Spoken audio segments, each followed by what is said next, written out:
Let's go. UFC is going back to Kansas City next Saturday with a pretty good fight night card, to be honest with you. Prates and Garry in the main event, and we're going to go through all the fights on this card, starting with this one up here. We got Chandler and Jocelyn Edwards. And we're just going to give all the breakdowns for it, give our picks, and yeah, let's see where this takes us. First fight of the night, Chandler, Jocelyn Edwards. Just based off their record, you can see Edwards has double the experience. She's fought better level of competition in the UFC. I mean, Chelsea Chandler's most famous moment in the UFC is just running away from Romero Dumont, which isn't a thing to be recognized by. This fight, I'll give it a 90 to 95% chance of winning decision. See, the average fight time here, 15 minutes basically for Edwards and 12 minutes for Chandler. This fight's going to be long, dull. There's been a lot of clinching against the cage, failed takedown attempts. But when you look at these two fighters now, they match up against each other. Edwards lands more, gets hit less. Chelsea gets hit more, lands less. And that on top of 61% takedown defense in the women's division, I'll take it. I'm going to go with Edwards here, because I think she's a better all-around fighter. And I think she'll have to suffer takedown attempts from Chandler. And probably win a 2-1 decision here. Don't need to spend too much time on that one. Next one. This one got put together rather recently, so it hasn't been on the card for that long. Cuamba and Roberto Romero. Neither of these guys have a win in the UFC. Cuamba is 0-2. He lost to Balaji Oki by split and got fucked up by Lucas Almeida. Got dropped a lot in that fight. And Roberto Romero went to a war with David Onama back on the Jones and Stipe card. There's not much to go off here, really. These guys don't have a lot of UFC experience. A lot of mostly regional fights for them in their career. After watching the Cuamba fight against Almeida, I don't know how well he can take a shot. And knowing that Roberto has dropped and hurt David Onama, I gotta think that he'll be able to hurt Timmy Cuamba. The stats won't tell us much because Romero only has one UFC fight. Cuamba could try and mix it up with the wrestling.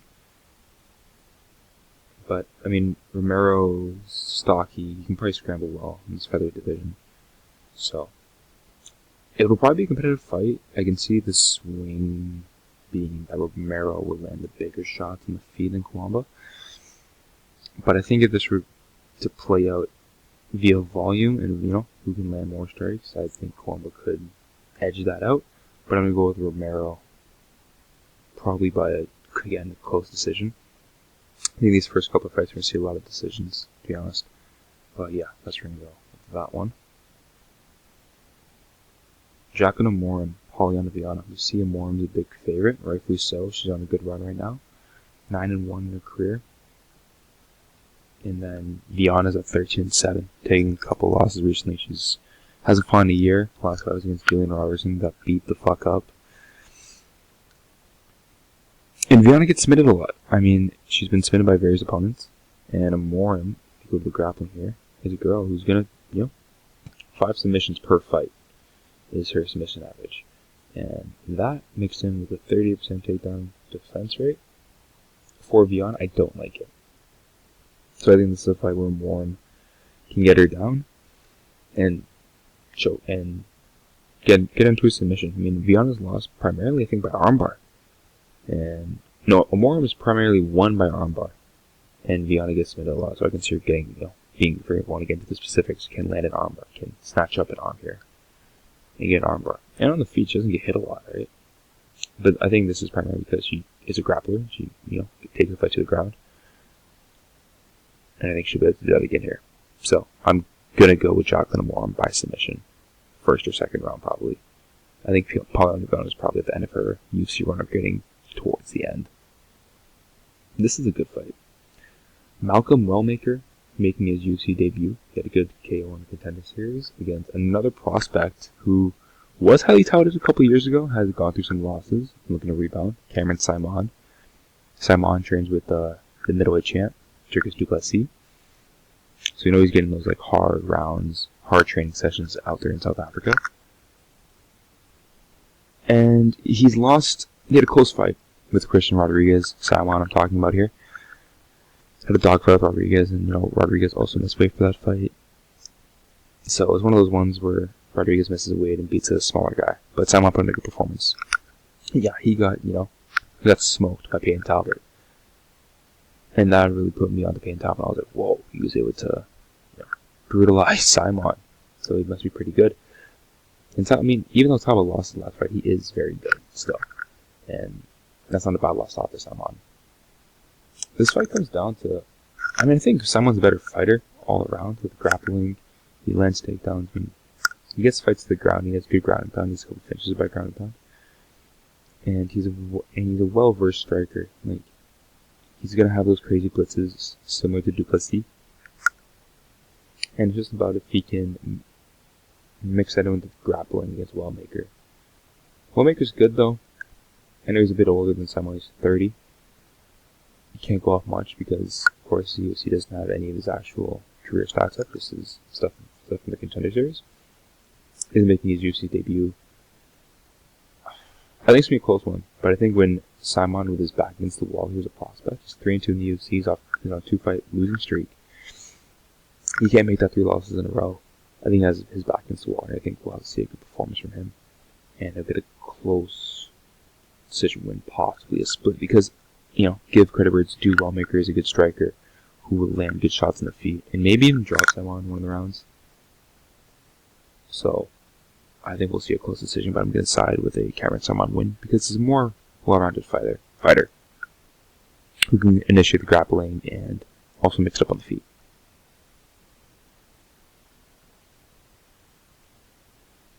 Blackshear and Alatengheili. Blackshear, he won last month, actually. He beat Cody Gibson. He submitted him. He looked like shit on the feet in that fight. I think it was just general lack of respect for Cody Gibson on the feet, which is, granted, he still won the fight. He kind of just didn't engage them on the feet, walked backwards, got hit, and then just would end up on the ground. He would just be twisting them into any submission he wants. This is interesting though, because Alatengheili will shoot and get takedowns. You see my 2 takedown average here, 45%. That means he's shooting, right? So we're in sense of defensive Blackshear. But Alatengheili is just like a boxer grappler.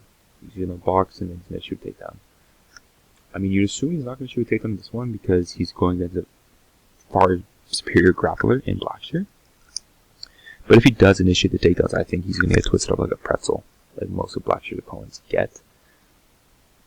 70% of his fights end by submission. I think Blackshear will probably initiate the takedown in this one. I don't think Alatengheili's that dumb to initiate the grappling with him. If he does decide to do that, he will get choked out. But that's my pick regardless in this one. I'm going to go Blackshear by submission. I think he's on that, upper tier of bantamweights where, he got, knocked out by Montel Jackson in 20 seconds. Had a very close fight with Mario Bautista that he could have gone his way. So I think when you match him up with these lesser guys like an Alatengheili, he'll beat them, and he wins. He's going to win by submission, because that's just how he wins most of the time. So, Blackshear, submission. Gutierrrez and Zhang Castaneda. I swear these guys have been booked like twice already now, and this is another time they're getting booked. And it's at featherweight. These guys are bantamweights. I swear they're bantamweights. Gutierrez fought Song Yadong. Castaneda's a bantamweight who's booked to fight Silva de Andrade. Even when this matchup was made for UFC 313, I was on the side of Chris Gutierrez because he's faced a higher level of competition. He has gone 5 rounds with Song Yadong. Granted, didn't win a round. He has gone with Pereira Muniz loss. I get it. But he's been in there with these guys, and he has a style that's very frustrating. I mean, we look at the striking numbers here. He doesn't get hit a lot. Has great defense. He's going to move around the outside, tap with kicks. I think that'll frustrate Castaneda, and he will initiate the grappling in this one. So it's going to be up to Gutierrez to take on defense. But 71% will take that in a fight where he can just, poke and prod on the outside with his leg kicks, more kicks. So many kicks. He's primarily kicks, Chris Gutierrez. You guys will see he's going to kick a lot in this fight. And I think he can kick his way to a decision here. Probably. Possibly a split decision, because Castaneda can make it gritty and tough. And put makes in the clinch and stall the fight a little bit. average fight times are pretty long.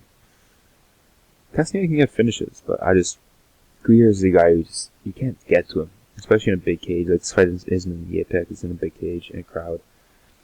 I think he'll be able to tap around the outside, get a decision win, Gutierrrez. So we have a lot of decisions so far. We have decisions in most of the fights and submissions in a couple. See if that changes. Probably changes this one. Evan Elder and Gage Young. See if we can quote that. Gage Young lost the Contender Series to Quillen Salkid. Quillen Salkid isn't bad. I mean, he's not going to actually Jubilee. But he's taking this fight on about 10 days' notice, I'd say, because Elder's last opponent was the Afghani guy, lightweight. Really super hard name to pronounce. So that fight got, if you guys don't know, that fight did get scrapped because his Elder's opponent got accused of sexual assault and against a minor. I'm not going to comment on that, but my pick in that fight was Elder by KO because I just thought he was a more dangerous fighter. He's better finishing potential. He finishes 67% of his fights. And going against this guy on 10 days' notice, I think he'll be able to find a finish again. Because I don't think Gage Young is one of these prospects who's going to come in on short notice and have a great performance, a la, Diego Lopez against Monster Evloev. So they just need to get a guy for this card for Elder, and they did, and I think Elder will get the job done. Probably get him by KO or submission, just by finish. Matt Schnell and Jimmy Flick. Jesus Christ.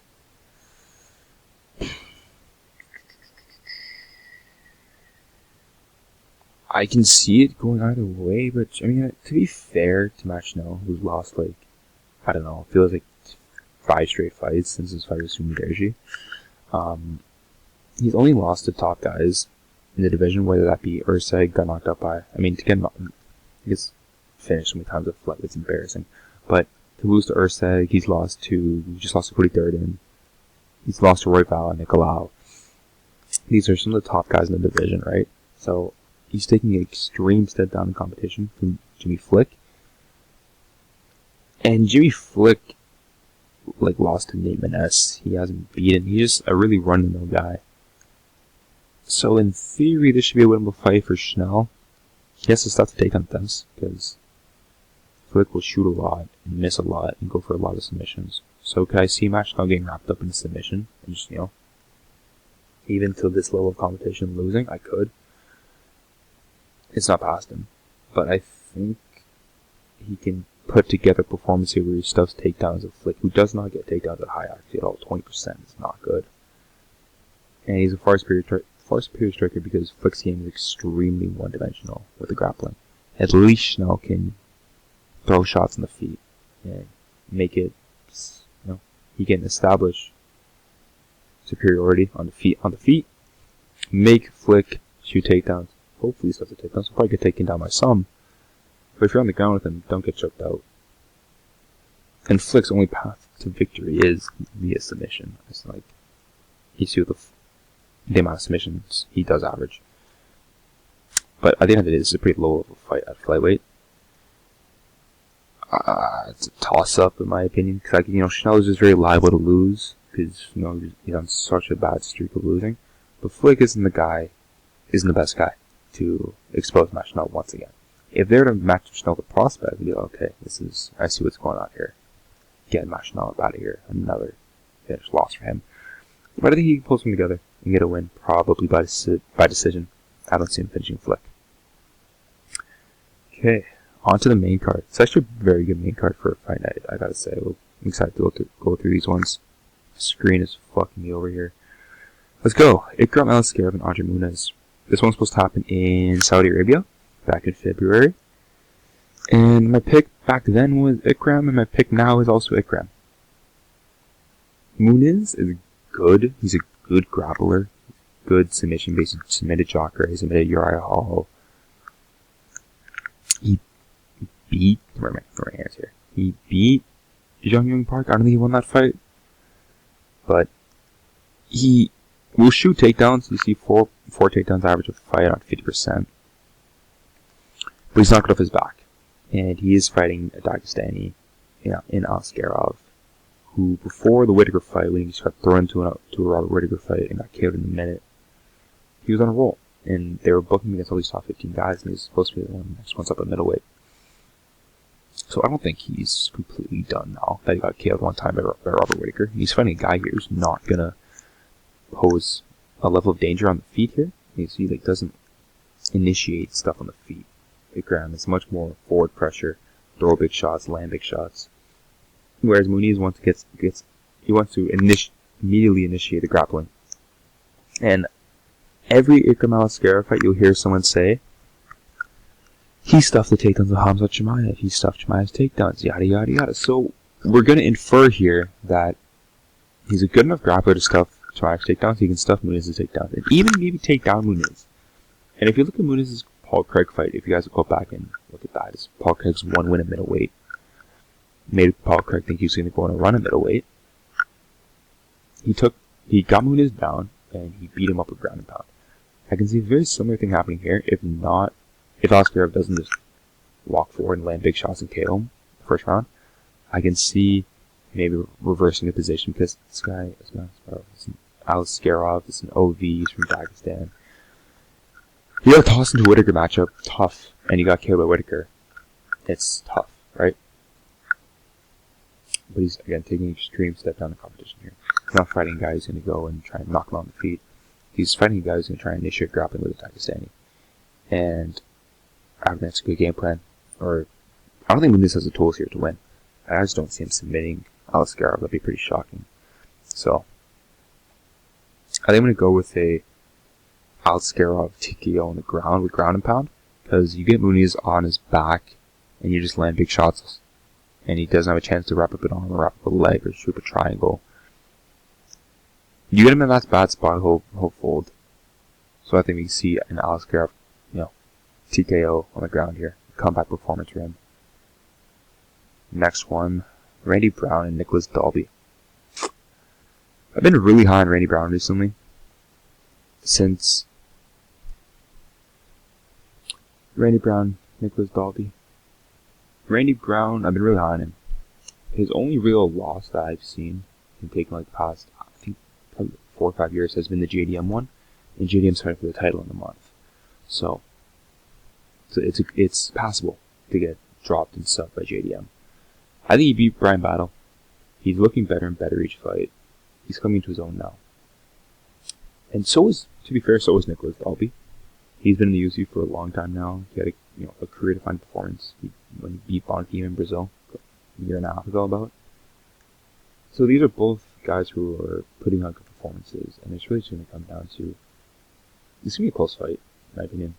Various things going to go to the distance. Most of Dalby's fights go to decision, and a pretty high portion of Brown's fights also go to decision. Brown's going to have an edge on the feet. He has a much longer reach. He's much taller. So he's going to have an edge on the feet with his striking. He has very good, long, straight shots. Whether it be teeps, jabs, 1-2s, kicks.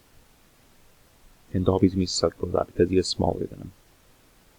My fear is with picking Randy Brown, because I'm doing the pick Randy Brown here. My fear is with that is in the later rounds, Dalby has a great gas tank. He keeps pushing, he pushes. So in the late second, third round, I don't know if we see Dalby take over this fight, and if that's eventually the demise of Randy Brown. It's tough. It's a tough one. It's going to be close. If this one does go to decision, I think it will be pretty close. I do think it will go to decision. I think it will be pretty close. But I think Brown edges it in those first 2 rounds with clean shots and good striking. I can't see him getting held against the cage here. But, 73 takedown defense percent. And Dalby only had a 27% takedown accuracy. He's just going to be shooting, and it's up to Brown for his cardio to keep up. And he's at a point where he's a vet now. He has 25 career fights. He's been in there with some really good guys. And I think he can just go in there and just snipe Dalby in the first couple rounds. And just beat him. And just, win a 2-1 decision. It'll be close, and it may be a split even. But man, he just beat Brian Battle in this decision, in my opinion, and in a lot of people's opinions. And to be fair, Dalby did have a split with Renat Fakrdinov, so he's also fighting good guys. It's a tough one. I'm going to go with Randy Brown, though, just being the sharper guy on the feet and being able to weather a late storm. from Nicholas Dalby. Moving on. Show Pereira and Albus Magomedov, who has the worst gas tank in the UFC. Find out. To be honest with you, man, with you guys, this is a toss-up. Pick 'em, flip a coin. I don't know who's going to win this. I'm gonna side with Michel Pereira, I think, largely in fact too. He's been in the UFC longer, and he has gone 3 rounds at a decent high pace. Like, his last fight against Hernandez got drowned, but majority of middleweights get drowned. Like, I think Hernandez probably drowns with Adesanya, Robert Whittaker, Sean Strickland. Like, he probably drowns those guys at this point in his career. So the Hernandez loss was bad. It was really bad. He got dominated, don't get me wrong. But it's excusable in a way, because Hernandez does the exact same thing to Albus Magomedov, if we're being fair, if not worse. Because Albus had that fight with Strickland about 2 years ago, had that cardio dump after the first round, got TKO'd by Sean Strickland. Getting TKO'd by Sean Strickland isn't the best look, because we know he doesn't land big shots in the feet. Strickland doesn't have the greatest power. They're both dangerous in the feet, to be honest with you. And, like, yeah, they finish most of their fights. Pereira's a big, strong guy who can land power punches. So is Albus. And they can both grapple. Like, Pereira submission wins, Albus have submission wins. This is a fucking mirror matchup, if I'm being honest here. I've seen more of Pereira, right? Albus did have a good win against Vejea. But I think Pereira is just like a better version of Bruno Vejea. He's bigger, and he has a better ground game. Maybe not as much power on the feet as Bruno Vejea, but he has a better ground game. He's bigger. He has a pretty brutal Muay Thai. So I think, again, like I said, mirror matchup, coin flip, and I pretty much have no fucking idea who's going to win this fight. But I think we can see Pereira land a big shot on the feet, drop Albus, and then maybe wrap up a submission or finish on the ground with TKO. And Albus can, in theory, do the same thing. So don't bet on this one. Watch it. It'll be entertaining, because of 2 finishers who probably gas out the first 2 rounds, round and a half maybe. But I'm going to go on Michel Pereira to finish the first round, probably. Before the Hernandez fight, he was on a roll in middleweight. Not trying the greatest levels of competition, but I think he can get back in a little bit of a role here, beating Albus. I don't know if Albus even deserved a ranking shot. So I think we see that here, and see Pereira just show levels a little bit. So Michel Pereira by finish. Upwards. Giga Chikadze, David Onama. Why is David Onama getting a rank shot, guys? Beat a guy on like a day's notice, that next to me every time earlier, Roberto Romero. He's off that win. Giga's off some losses. Lost to Calvin Kattar, lost to Onama. That's essentially it. Like in the UFC, that's it. He only lost to those guys. Onama's lost to Nate Landwehr.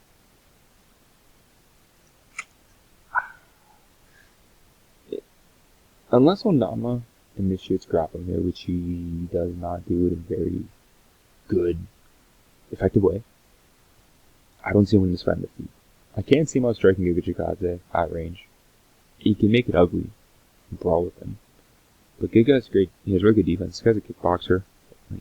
That was his discipline coming up. He was a good kickboxer.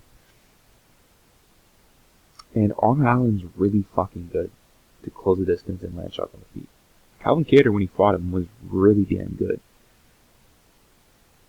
I haven't seen enough of David Onama to say that he's on that caliber. I don't think he should be getting this shot in the first place. So then in the same way, I don't think he's able to win and beat Giga in the way he's been beaten. Similar to Arnold Allen or Calvin Kattar, when Kattar 3 years ago, when he was more in his prime. I think Giga can keep this at range, land good shots in the feet. Onama does get tagged. We see here sort of 5 shots a minute. I think Giga can kind of get his way to a decision win here. And then once again get back on track with the wins. So, I think we see Giga hold his striking position. And I don't think he's done, to be fair. He's just fighting good levels of competition, and he's losing to good levels of competition. And I think we see a Giga decision win here. And Onama goes back to the drawing board. Co-main events. This one's going to be quick. Anthony Smith, retirement fight against Zhang. I'm not going to reminisce. Probably look this to load. I'm not going to reminisce on the good times of Anthony Smith. Well, the UFC websites are bugging out. UFC setting him up here brutally. Got my fucking recording went out for a second there. Jesus. 15 first round finishes, both by submission and KO.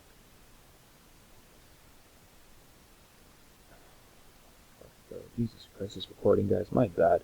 Anyways, I'll be brief with this. I'm picking Zhang by first round KO. Probably drops Smith. Probably gets him to a curl up position, just grabs him and just beats him up on the ground until the ref decides to stop it in Smith's last fight. Yeah. Zhang, I think he has great potential. I think he fucking smokes a lot of guys in this division. Yeah. 2 minute average fight time. 6 and 5.6. Not gonna average over 15 minutes. It's fucking stupid. And Smith gets hit way too much for that. Smith doesn't have good defense, doesn't have good enough defense. He may try and initiate the grappling at 23%. No chance. No shot. Zhang, first round KO. It's going to go pretty straightforward in my opinion. Don't overcomplicate it. I think Smith's going to tough his way out to a decision win. Don't see it happening. Zhang is going to steamroll this guy. Sad, because this was just Smith's retirement fight, and his last performance against Reyes was brutal to watch. But UFC making the matchup, he accepted it, and he's going to go in there and probably get killed again. So, now the main event. This will be good. This will be really fucking good. I'm really excited for this one. Ian Machado Garry, my bad, against Carlos Prates. So, I'm going to start this one off by saying that on the feet in his last 3 fights, Jeff Neal, MVP, Shotcut, Ian Garry has looked worse and worse on the feet. He looked okay against Jeff Neal, landed knees up the middle, didn't do bad. Against MVP, he got outstruck entirely, had to resort to the grappling. And against Shotcut, I think he got outstruck, and Shotcut landed the bigger shots on the feet. Now, I don't even need the stats for this one. Fuck it, I'm just going to do this off the dome. He's fighting a guy here in Carlos Prates with fucking death touch in his hands. Like, he puts guys out cold, put Magny out cold, and I know Garry went to a dominant decision against Magny, but Prates has this thing in him where he touches you clean and you go out cold. Ian Garry just doesn't have that, and it's just not a possibility in this fight. So I don't think we see Garry really entertain the striking in this one. I think we see grappling, the clinch and grappling heavy approach. That's what Garry's going to want to implement. And that's his path to victory in this one. I think he's going to have to try and implement that grappling that is working in Brazil with Oliveira, with Damian Maia. Can he do it? Does he do it? I'm picking Prates by KO, man.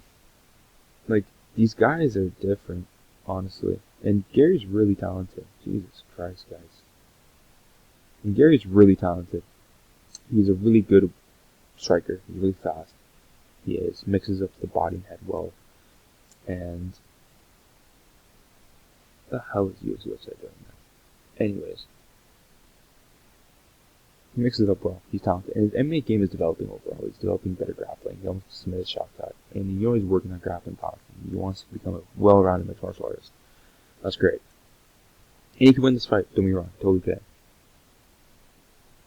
He totally can win this fight by clinching up Prates and taking him down even, and maybe even finding a submission. But for as long as this fight's on the feet, Garry's at a real danger of just getting fucking slept. Because that's what Prates does to people. He has this incredible striking style on the feet where he just knows when to land his left hand. He has brutal knees to the body. And Garry is, again, taller, he has a big frame, so his body's susceptible to get hit by knees. can see Prates hurting him with that. And when you rewatch the shotgun fight, you see that Garry, when he's exiting exchanges, kind of lifts his head up, similar to Volk even, lifts his head up and drops his hands. And he's doing with a range disadvantage here. He's facing a range disadvantage against Prates.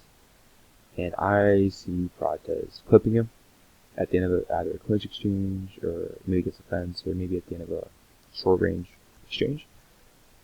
I see him clipping him and putting him down. And if what we have seen, if Prates puts you down, he's going to put you out. That's what I'm feeling side with here. He can cause Prates gets the KO, and it's going to be a pretty crazy moment seeing him sleep eating Garry, or KO eating Garry. It's going to be a star-making performance for this guy. Eating Garry has a path to victory. He has a very clear path. He has a pretty clear. He knows what he has to do to win, and he has the tools to do it. That's why it's a good fight, right? And he's a favorite for a reason, right? He's beaten better guys, and we've seen more of him in the UFC. But I think Prates has the ability that he's shown just to put guys out. And I don't think Ian Garry is a good enough grappler who can instantly get the takedown. If this was Sean Brady, if this was Shotgun, this is Brawl, I'd be okay, shit. He's probably going to take down Prates and just finish him or keep him there. Gary's going to entertain the striking, and I don't think he can in this fight. He's getting got struck by Shotgun.